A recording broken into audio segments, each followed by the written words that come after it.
Hola, un gran saludo a toda la gente de Cobrión, a toda la gente de Barlovento, esa tierra amada que, como ustedes saben y han visto por mis redes sociales, yo vivo ardientemente, como dice la canción, porque definitivamente son espacios hermosos, rodeados de esas cosas maravillosas que ustedes como ecologistas tienen, por supuesto, muchísima más experiencia. Me hubiese gustado estar allí, acepto de manera muy grata la invitación de mi gente querida de Cobrión, del ingeniero Bárbara, que está tan pendiente de todos estos temas ambientales que pareciera que el tema ambiental es solamente para un público calificado y realmente no lo es así. Me hubiese gustado estar personalmente con ustedes, pero bueno, por allí me llegó una sorpresita y tengo que atender a esa sorpresa justamente el día de hoy, pero no podía faltar, por lo menos aunque sea virtualmente, y como ahora todo es la inteligencia artificial, pues aquí estoy con ustedes a través de este video. Y conversando con Bárbara cuando me visitó en el programa y cuando hicimos la actividad en Río Chico sobre el Día Mundial de las Playas, comenzamos a hablar sobre la importancia de los temas ambientales desde el punto de vista no solamente jurídico, sino desde el punto de vista social. Para mí particularmente el derecho no es la ley, no es lo que está escrito, no es los tribunales, no son las sanciones penales. Para mí en definitiva el derecho es cuál es el impacto social que una norma causa en un colectivo, cuál es el impacto que la norma causa a nivel del fortalecimiento de la democracia, cuál es el impacto que la norma causa en nuestras vidas. Porque de alguna manera la ley es perfecta. Todas las leyes son perfectas, los artículos, el contenido, las sanciones, lo que debe ser, lo que no debe ser, el procedimiento, qué hacer, pero lamentablemente porque existe el delito de violación no deja de haber violadores, porque existe el delito de homicidio no ha dejado de haber homicidas, porque existe el delito de secuestro no ha dejado de existir el secuestrador. Esto es sumamente importante porque lo voy a relacionar luego con el tema del derecho ambiental en Venezuela. Y tiene que ver con un aspecto criminológico que es sumamente importante. Quiero decirles que criminológico no es lo mismo que criminalístico porque a veces hay confusión. Yo soy criminóloga. Los criminólogos estudiamos no el sitio del suceso, que es lo que estudia la criminalística. Nosotros estudiamos la génesis del delito y del sujeto que ha cometido delito. Eso es la criminología, saber por qué se da el fenómeno criminal. Hay muchas ramas de la criminología, pero una de las ramas importantes de la criminología es la que evolucionó y entendió que la sanción penal, la ley o el castigo, como ustedes lo quieran llamar, para nosotros los criminólogos sanción penal, para los criminólogos más clásicos del positivismo es el castigo, es el hecho de que la gente tenga temor a la norma o tenga respeto a la norma. Es decir, que usted sabe que hay una norma que establece que el homicidio tiene una sanción hasta de tantos años. Bueno, usted sabe que la norma existe, entonces usted decide como ente social respetar o no la norma o por lo menos temerle a la norma. ¿Qué es el respeto a la norma? El hecho de no transgredirla, de que yo como ciudadano de manera totalmente consciente entienda que hay una norma que regula una conducta, que si yo violo la conducta que regula esa norma o cometo el hecho que esa norma describe como un hecho sancionable, yo voy a cometer un delito, voy a cometer una infracción, si hablamos del área administrativa, o en definitiva voy a ser un sujeto que va a ser regulado desde el punto de vista legal por una institución, sea cual sea la institución, que en definitiva es el rompimiento de las relaciones de respeto a la norma a través de una infracción a esa norma. Repito, sea penal, sea administrativa. En el caso del temor es cuando alguien dice, bueno, mira, ¿sabes qué? Yo sé que existe la norma, yo no la respeto porque me nace, no la respeto por un aspecto consciente como ciudadano, sino que la respeto sencillamente por miedo. Es decir, mira, si yo hago eso me va a caer la policía, me van a llevar preso, voy a estar en un penal, entonces quizá alguien puede pensar que se inhibe la conducta del sujeto. Como criminóloga, como ex jueza penal, debo decirles categóricamente que la norma no produce miedo a nadie y además de eso no produce respeto a nadie en ciertas culturas, entre esas culturas nuestra cultura venezolana. Y ustedes dirán, bueno, ¿pero por qué hablamos de todo esto si aquí vinimos a hablar de derechos y deberes ambientales o el aspecto legal de los derechos ambientales? Primero porque les estoy diciendo que mi visión del derecho es una visión social, no es una visión legal. Eso es bastante difícil a veces entender por los abogados leguleyos que a veces me escriben, no se dice trabajador, se dice empleado, porque la ley establece. Bueno, señores, no es lo que diga la ley, es que usted entienda lo que yo estoy diciendo, que conecte con usted para darle un cambio a esa visión tan elitesca que tiene el derecho. El derecho es elitesco.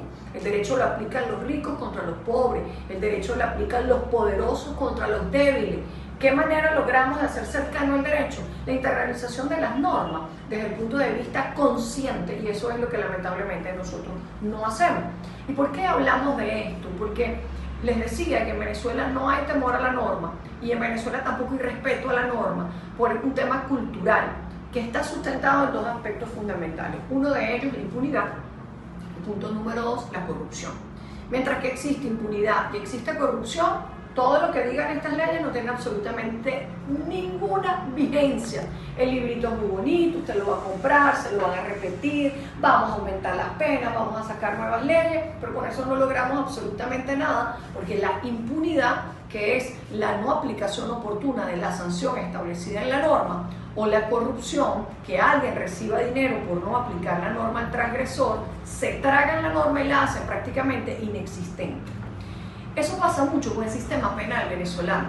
El sistema penal venezolano adolece en general, con sus felices excepciones, debería ser al revés, las dolencias y lo que adolece debería ser la excepción, pero lamentablemente es la regla, adolece de o padece de esos dos vicios, la impunidad y la corrupción. Entonces nadie le tiene miedo a la norma.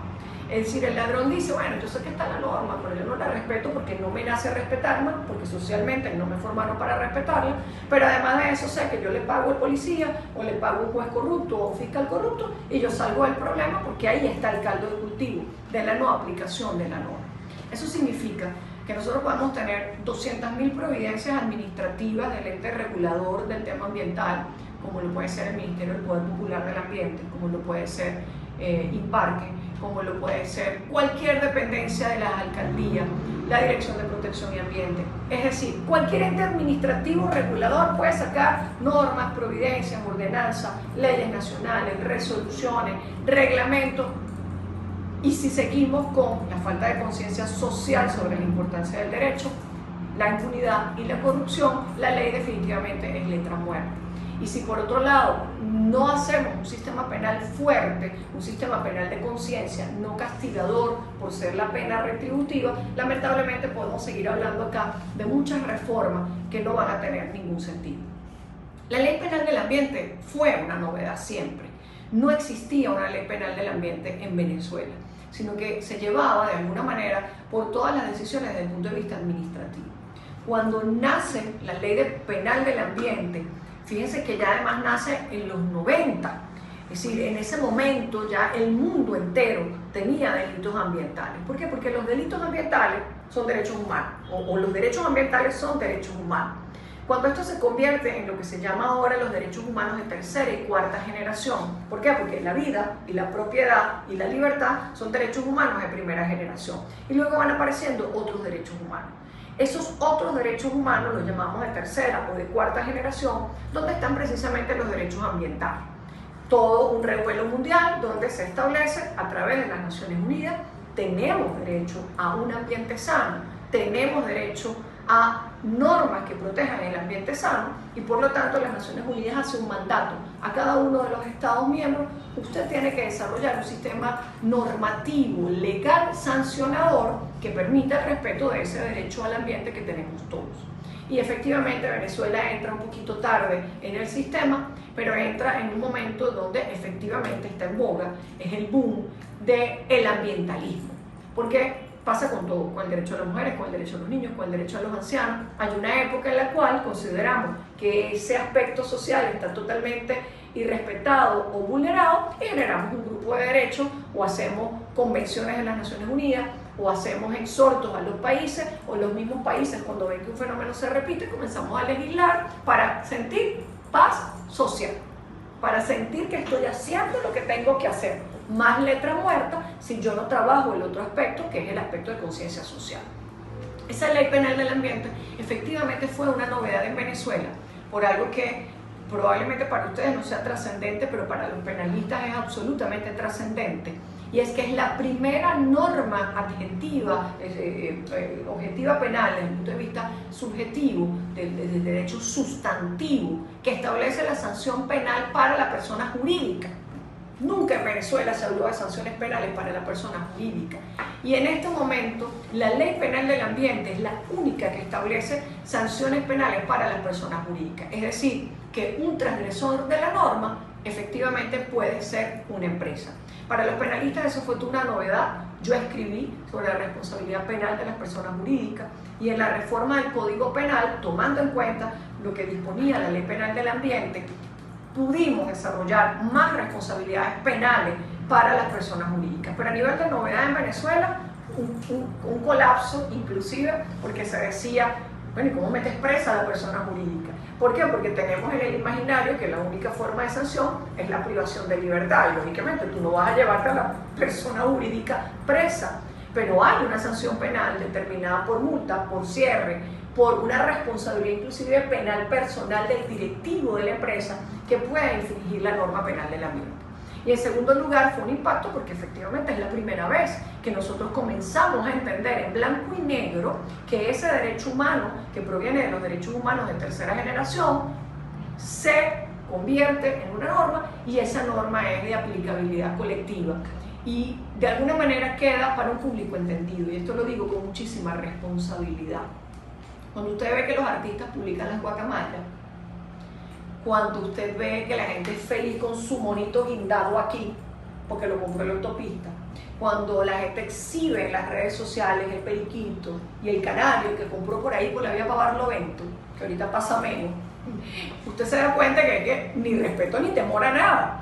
Pero es que para colmo de todos los males, el que está comprando, el que está metiendo en cautiverio a la guacamaya que todos los días le pide alimento y le dan un alimento inadecuado en su ventana, además considera que es totalmente proteccionista, que se llevó el monito a su casa para cuidarlo y que metió el periquito en la jaula para protegerlo, ni pendiente que haya una sanción penal, porque no está en el imaginario, no está en la conciencia de los ciudadanos. Por eso la importancia de lo que hace Ecobrión. ¿Quién eleva la conciencia de los ciudadanos sobre los temas ambientales? Los ambientalistas que son tomados como unos hippies, como unos comeflores, como yupi, paz y amor, pero el ciudadano tiene conciencia de verdad que cuando va a la playa, cuando nos pasa en Río Chico y lanza su basura allí o deja su botella de caña porque se fue feliz para su casa pero me dejó la botella de caña a mí en mi playa y me dejó el plástico y botó las baterías y botó los bombillos, ¿hay conciencia real de que esos son delitos ambientales? Pues no, porque es que no hay conciencia de nada, pero sobre todo no hay conciencia de la existencia de una ley penal del ambiente. ¿Quién sabe de la ley penal del ambiente? El empresario, que tiene las chimeneas, que tiene las plantas eléctricas, que produce ruido, que produce contaminación, pero es que usted en su casa tiene que entender que si el vecino al lado le pone la música a todo volumen, eso es una perturbación del ambiente y tiene unas consecuencias jurídicas porque es un delito ambiental. Pero nos hemos dedicado simplemente a que esa ley se aplique selectivamente a las empresas, muy poco a los particulares, pero sobre todo a las cosas a que nadie, o casi nadie, excepto gente como decía, como la gente de Ecobrión, algunas escuelas a través de proyectos ecologistas, desarrollen todas las políticas públicas necesarias para la prevención en la aplicación de la ley. ¿Tenemos deberes ambientales? Por supuesto, son mandatos que establece no solamente la ley, lo establece la cultura jurídica. Usted tiene que conservar el ambiente. ¿Quién es el primer factor de degradación del ambiente?